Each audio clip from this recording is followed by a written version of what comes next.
Magandang umaga mga kalapatids.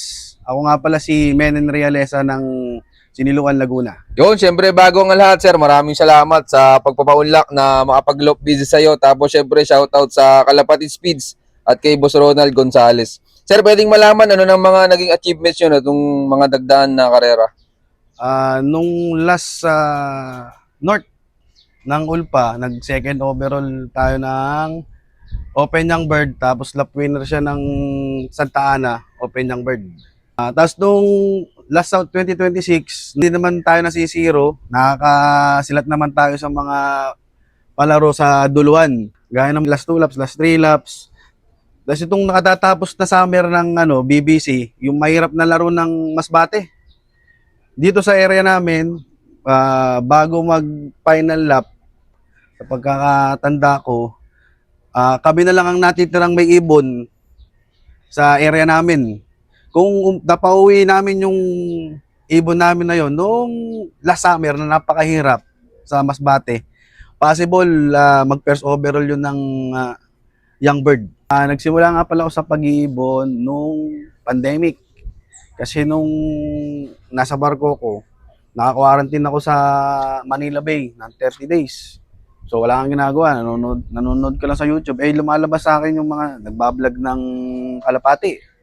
So nanood ako. Tapos parang biglang pumasok sa akin na mga paglaro kaya ng kalapati.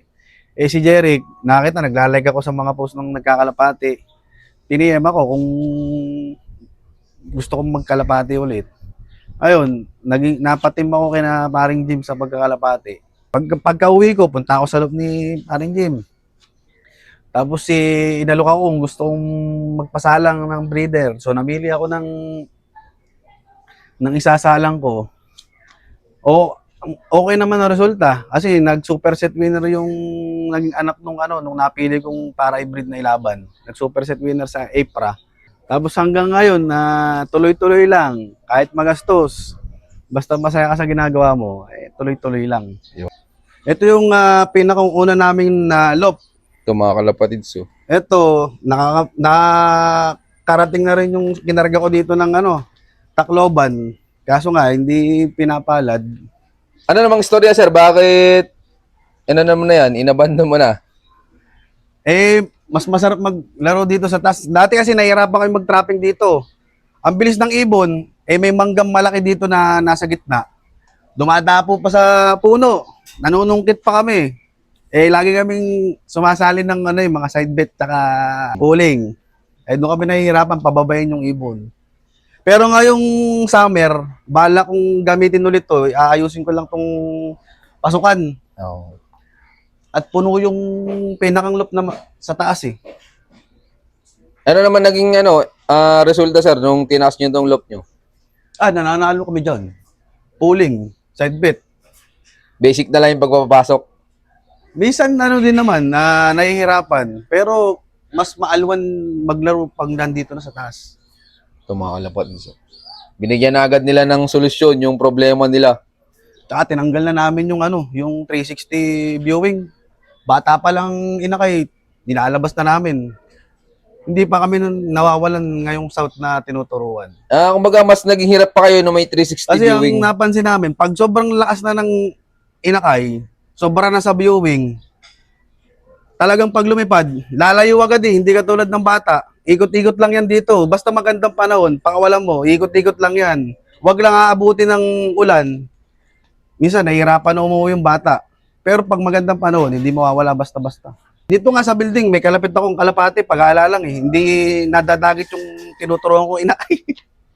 Kaya ang ginagawa nyo ng diskarte sa pagtuturo ng inakay, inaalpasan nyo na habang bata pa. Oo. Hindi pa talaga nakakalipad. Pero tuturuan ko munang mag-trapping sa trapdoor. Siguro kahit 3 araw. Tapos after 3 days, ilalagay ko na sa landing board. Bahala na sila, araw-araw na yon. Pero tanghali ko sila nilalagay sa landing board para mainit. Para hindi pipitik, no? Lalayo. Yan, maraming salamat, sir. Ayan, sir, pasyal na tayo sa kanyang loop, mga Kalapatids. Ito, mga Kalapatids, nandito tayo ngayon sa kanyang Flyers loop. Dami sticker, mga Kalapatids. Wala yung mga pang-south nagpalipad ako.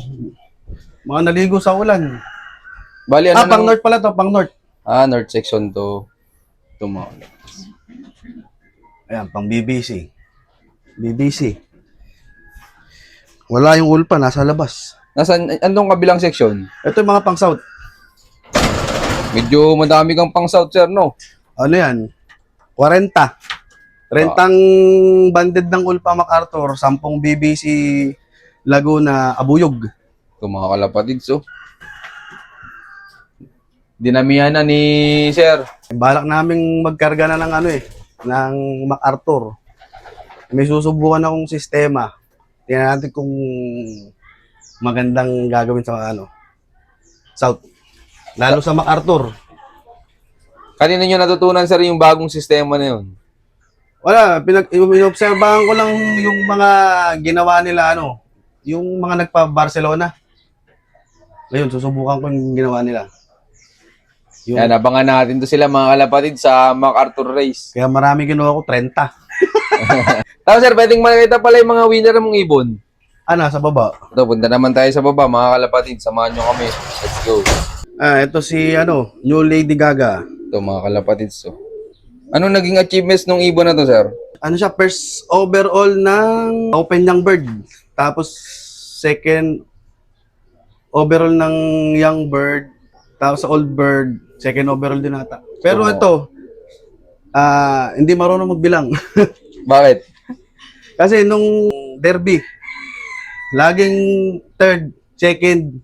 Pag hindi second, nag-ano rin to, equal first. Kasi sabay dumating to yung ibon ni Jim, tsaka nung akin ito. Unang pumasok yung kay parang Jim, kaya unang naikilak yun. Tapos, dalawang beses to lap winner ng Cup Color. Nag-ano rin to, side bet winner ng last lap, 5-5, 11K, 22K.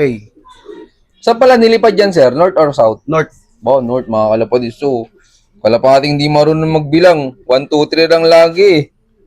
Tapos, nung nagpa-pooling 20K ang ulpa, eto nanalo. Malapit pa yun.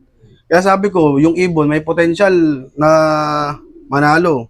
Kasi simula pa lang nung training, nananalo na siya Mabilis talaga. Buti sir hanggang dulo, no? Minsan yung ibang ibon sa una lang mabilis Pero parang medyo nagloko na to nung nung dulo.